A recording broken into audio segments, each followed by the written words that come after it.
மாற்றுத் தொழில் திட்டங்கள் மக்களை பாதிக்காதவாறு கையகப்படுத்தப்பட்ட நிலங்களில் செயல்படுத்தப்படும்.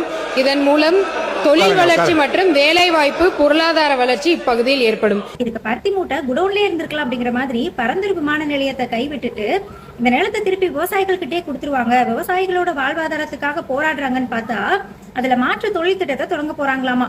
அப்போ 2024 இருந்தே விவசாயிகளுக்காக கூவல, திமுக இந்த திட்டத்தை கொண்டு வந்துட்டாங்க அப்படிங்கிறதுக்காக தான் மாறி மாறி கூவிட்டு இருந்திருக்கீங்க. இதுல வேற முதல் போராட்டமே பரந்தூர் விமான நிலையத்தை கைவிடுவோம் அப்படிங்கிறதுக்காக தான். அப்போ விவசாயிகளுக்கு இந்த நிலம் கிடைக்கவே செய்யாதா அப்படின்னா இவங்க கிடையாது, யாரு நினைச்சாலும் விவசாயிகளுக்கு இந்த நிலத்தை திருப்பி கொடுக்கவே முடியாது.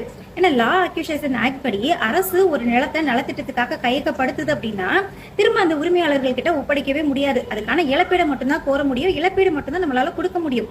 நிலத்தை திரும்ப விவசாயிகள் கிட்ட சட்டப்படி கொடுக்கவே முடியாது. இப்படி ஒரு சட்ட திட்டங்கள் இருக்கு அப்படிங்கறது தெரிஞ்சுமே பொய்யான வாக்குறுதிகளை கொடுத்துட்டு